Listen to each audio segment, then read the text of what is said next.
Your Excellencies, ladies and gentlemen, good morning. It's a real pleasure to be back in KL, and thank you to the MPOC for the kind invitation.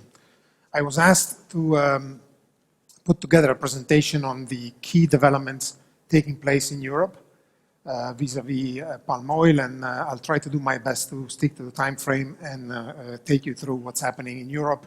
I'm a lawyer, therefore I'll be boring you to death by referring to a few key articles that I think are important for us to get the story right. And these are the issues that I'll be touching upon. Clearly, the no palm oil labels that are quite disturbing as a development, and that is increasing on the market. Some of the fat taxes and other policies that are being implemented by countries in Europe. Things like what we've just heard of, endocrine disruptors, 3-MCPD, scientific development, and possible measures coming along, the dimension of palm oil and environmental sustainability, palm oil as a biofuel, and also the role that trade negotiations should play in advancing the interests of the palm oil industry. On the negative campaigns which we're seeing in Europe, and I'll start with the boring stuff first, but really I want to give you three lenses of interpretation of why these palm oil labels and no palm oil logos that are proliferating on the European market, particularly in France, in Belgium, in Italy, are illegal, as I argue, under EU law and under the law of each of the 28 member states of the European Union. The first lens is that of the Food Information Regulation. Regulations, for you to know, are measures adopted by the European Union which are immediately applicable in all 28 countries. So they are the law of the European Union, they are also the law of member states. Article 7 of that regulation says that food information shall not, must not be misleading, particularly as to the characteristics of the food, the nature, identity, properties, composition, quantity, durability, country of origin, place of provenance, and method of manufacture or production.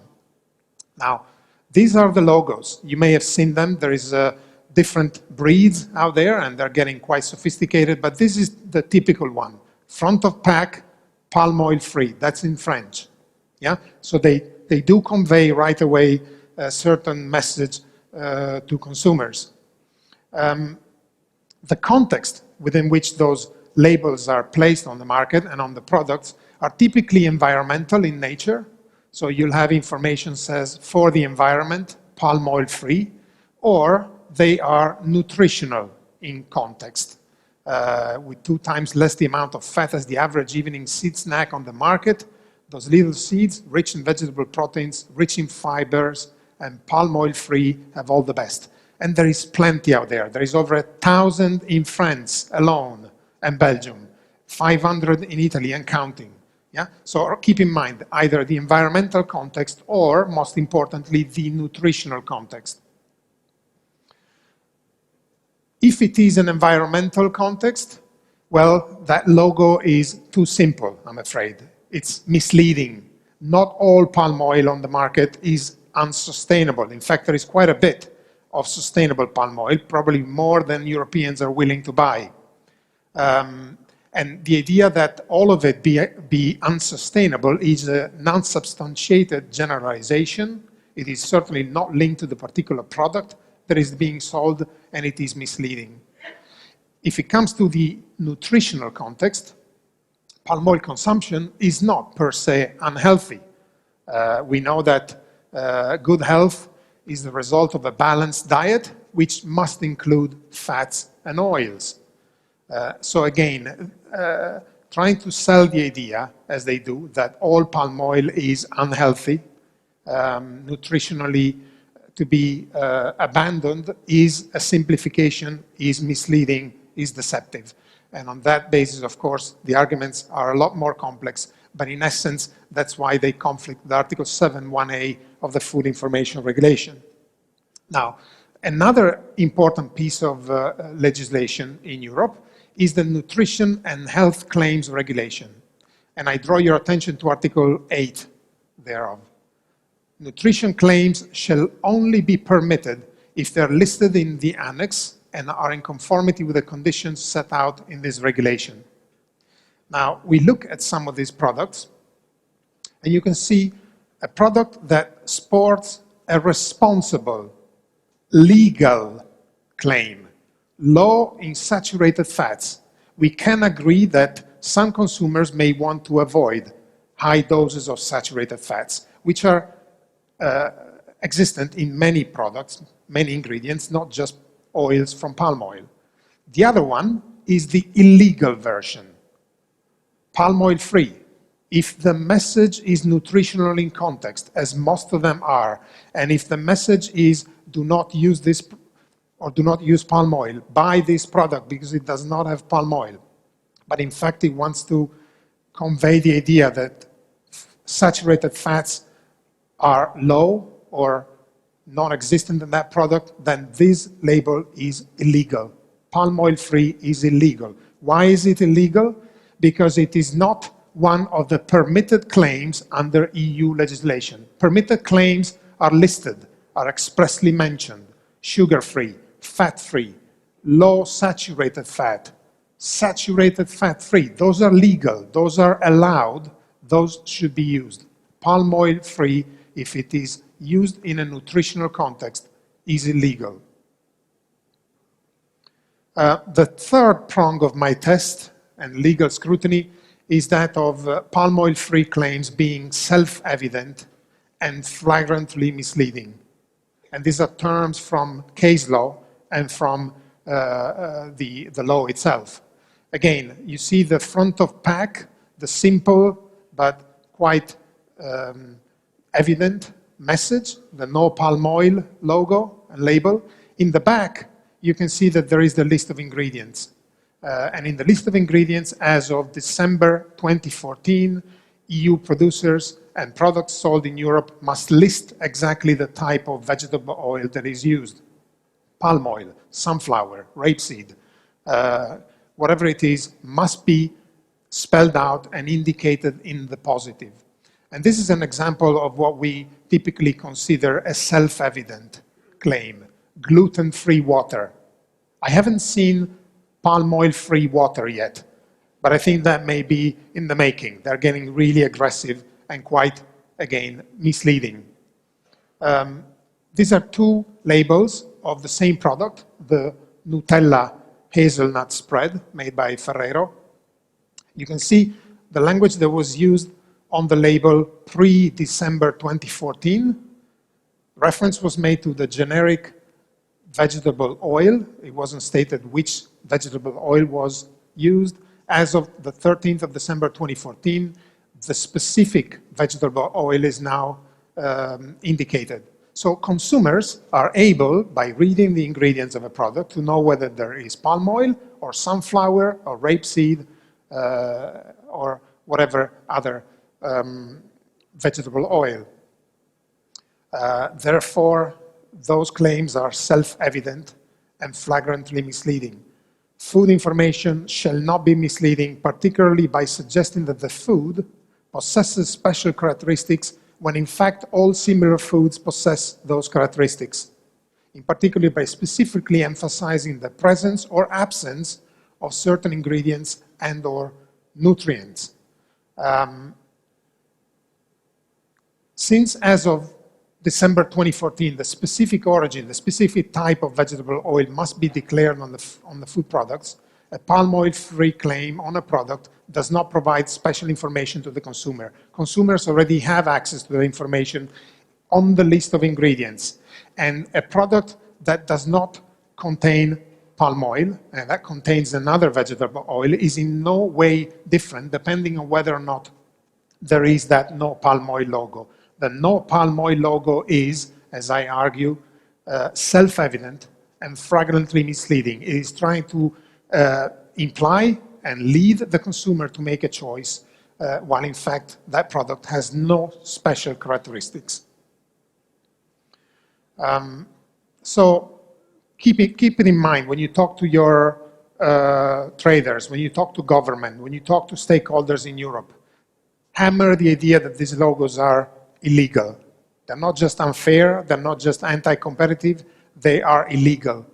There is a fair degree of hypocrisy on the side of the EU authorities, which are not taking actions of their own.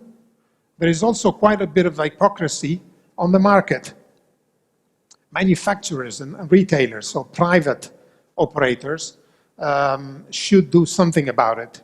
These are private actions. They're not actions by governments. They're actions by private operators that mislead and use anti-competitive behavior in order to sell more products. That's what they're doing, essentially.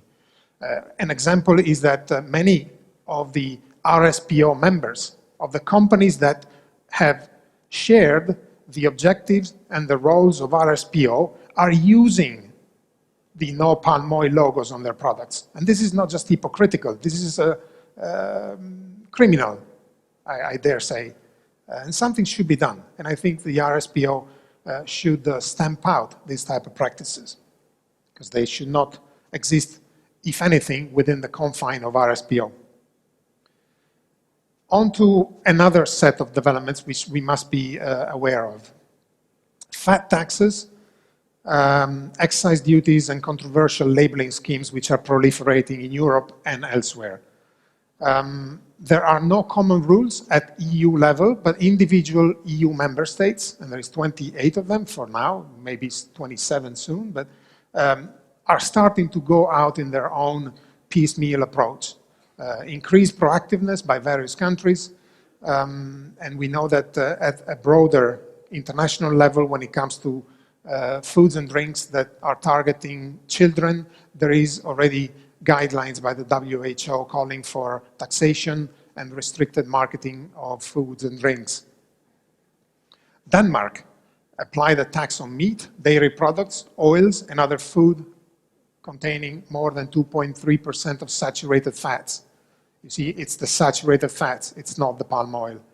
But what happened when that measure came into force? Consumers started moving to cheaper products. They even started traveling to neighboring countries in order to buy the products, which still had the characteristics they were seeking, and yet costed less because of the absence of taxation. So the market distortive effects of such measures were extremely controversial on the EU internal market.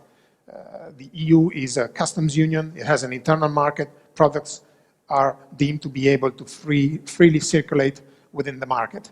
And the European Commission went as far as opening a state aid investigation against Denmark, even after Denmark had lifted that controversial measure, because of that measure possibly providing indirect support to competing products on the market. So I think there's an element of market distortion, which the EU itself was aware of, and that remains quite the case. In 2016, so this year, France came back to what back in 2012 and 2013 had been known as the Nutella tax, a tax which was targeting primarily palm oil and products containing palm oil. And it did so by tabling some proposals within the biodiversity bill, we've heard it from the previous speaker, which would have seen taxation of palm oil, palm kernel oil, and coconut oil climbing up within a relatively short period of time between 2017 and 2020 to 900 euro per ton. So astronomical increases of taxation. After intensive debate within France, with stakeholders in Europe and from this region, the government of Malaysia, the government of Indonesia, once again, French lawmakers step back. And this is a trend, because they know that they would probably get in trouble at the WTO if they were to go too far. But what is disturbing of that element is that in the amendment which was adopted, the call is now for French lawmakers to propose a general rule on the fiscal treatment of vegetable oils, taking into account the respective oil's sustainability.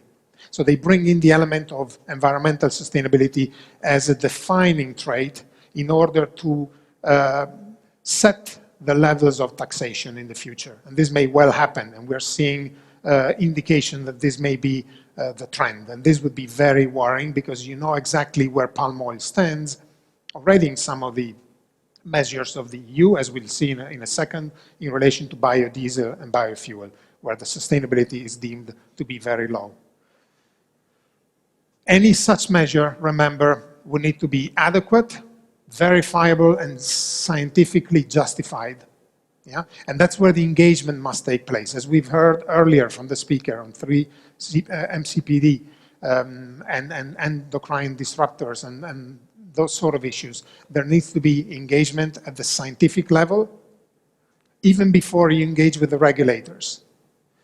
Then you engage with the regulators, and then you try to, in parallel, educate consumers. Yeah, there are three separate breeds, and not often they talk to each other, and the consumers only listen to the screams and the noise, unfortunately.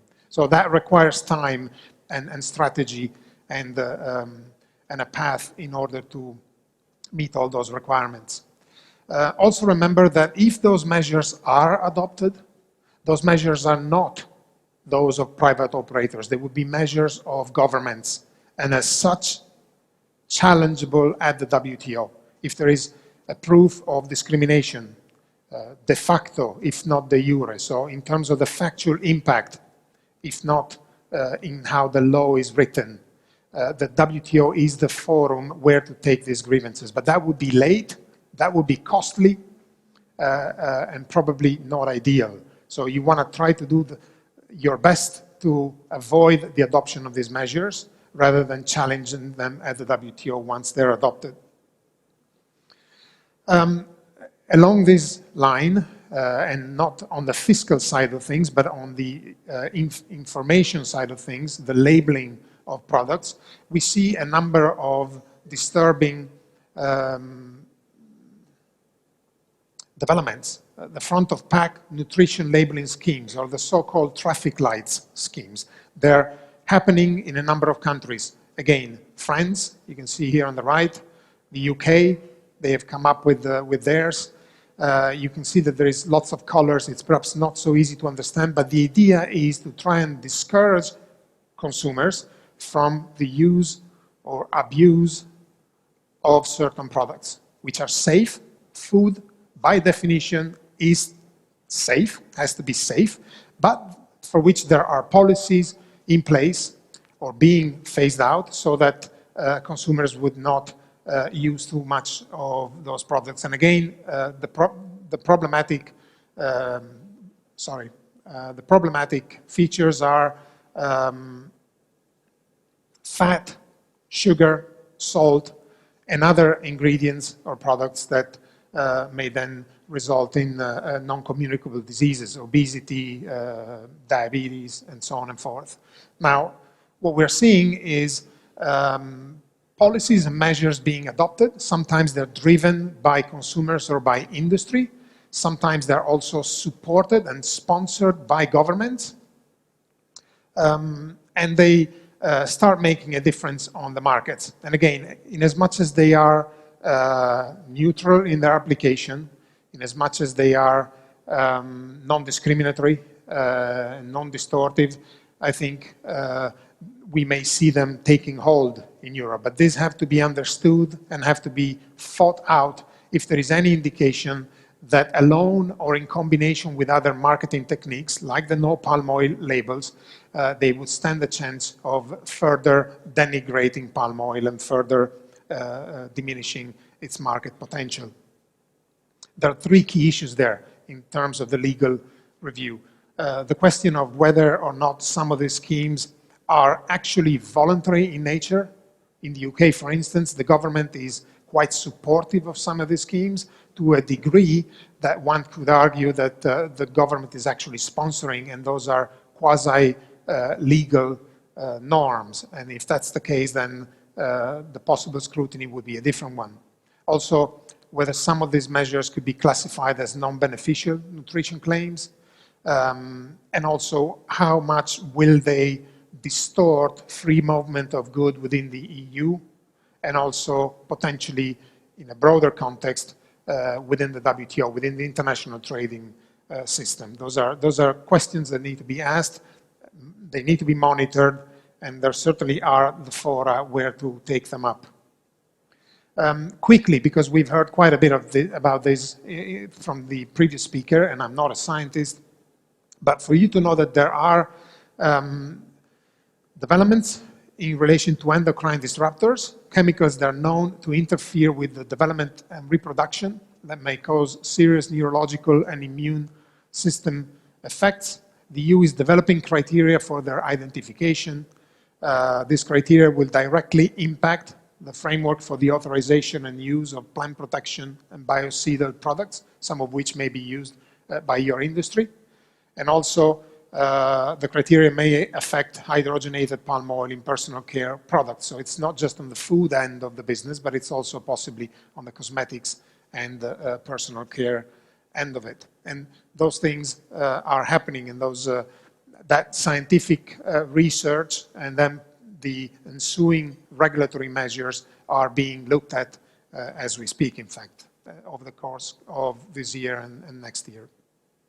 Similarly, on 3 and 2 MCPDs, I'm not going to go much more into that, just for you to know that, as the previous speaker underlined, the EFSA report is not about palm oil. It is about vegetable oils. It's about these contaminants or possible contaminants.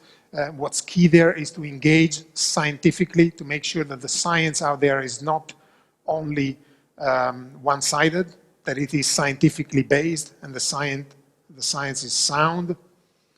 Also, to engage with the regulators. EFSA is an independent scientific body.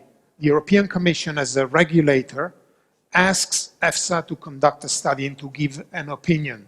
The Commission does not have to rely on that opinion. Sometimes it differs, but it typically does because it's based on science. Yeah? So the scientific engagement at the moment, I think, is critical, even before you start engaging lawyers and lobbyists.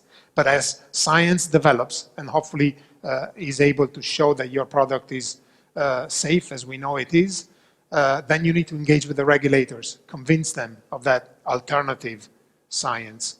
And at the same time, and as I said, go out and try to educate consumers. Yeah? The Italian supermarket withdrawing products in a dramatic fashion the day after the EFSA report is an indication that your enemies are out there and they will exploit any opportunity in order to give themselves a commercial advantage. Again, possibly doing and engaging in illegal practices, but that's what we're seeing. Palm oil and environmental sustainability, and let me accelerate a little bit, if I may. There is no current international or even regional standard on sustainable palm oil. We have a plethora of individual initiatives. Some of them are, sorry about that, itchy trigger finger. Some of them are non-governmental in nature, RSPO principles and criteria. Some of them are governmental, the Indonesian ISPO, Malaysian MSPO, and then individual actions, developments in other countries, US, EU, and so on and forth. This is leading to increased regulatory and commercial confusion, at best, which neither serves consumers nor producers. Keep in mind, why would it be important, I argue, to have an international standard on sustainable palm oil? Because if you one day have to fight off a dispute and you have to go to the WTO in Geneva, because the EU adopts a measure that discriminates de facto or de jure against palm oil, the WTO will look at whether or not there is an international standard. If the EU or if Malaysia have adopted a measure on the basis of an existing international standard, the presumption will be that the effects of that standard on trade are legal, are not illegal, are not discriminatory, and the burden of proof will be reversed. So you want to actually engage with your like-minded countries and stakeholders in order to set that standard.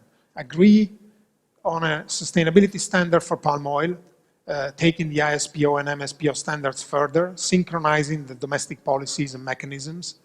And that should be ideally tabled and developed within the Council for Palm Oil Producing Countries. which is international in nature. There is a number of countries that are producing palm oil. They should all be contributing to setting the standards on what is sustainable, not unilaterally done by the EU, by the US, or even by individual countries, like we are seeing being called that happening under the biodiversity law of France. Do not let France decide unilaterally what is sustainable and what is not. If anything, you should be at the table of those discussions.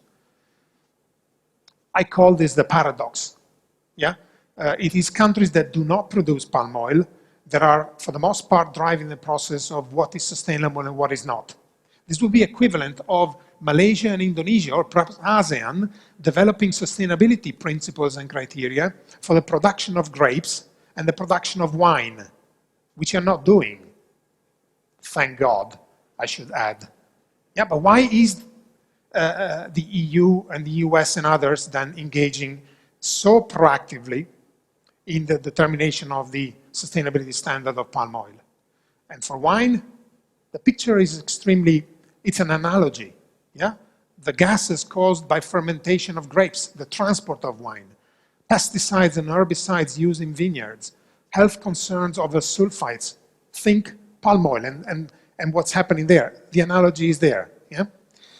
Palm oil is a biofuel. Quickly, again, the EU has its policies in place. The Renewable Energy Directive, RED, establishes the policy for production and promotion of energy from renewable sources. There is an impetus at going renewable, at lowering emissions. There is also the Fuel Quality Directive, which is another key element of the European Union policy to improve and maintain the quality of certain transport fuels sold around Europe. Those two instruments define already, define already a number of sustainability criteria. The sustainability of palm oil and of other vegetable oils used as sources of renewable energy, as biofuels, is being dictated by the EU for the EU market. I agree, but unilaterally. Yeah?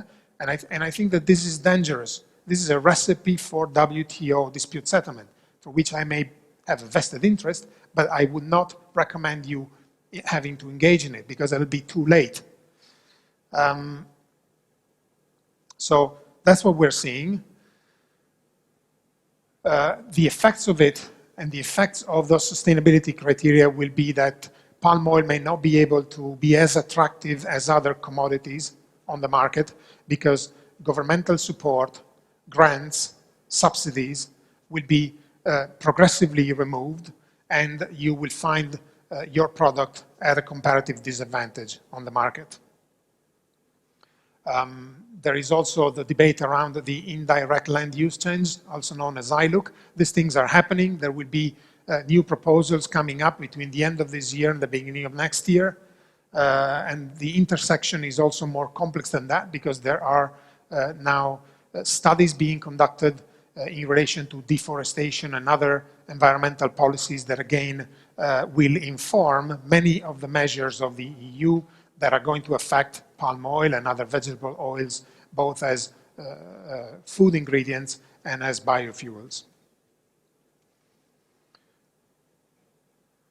Yes, as I just told you. Now, the last point, and I conclude, palm oil within trade negotiations. I started off from practices which are triggered by private parties on the market.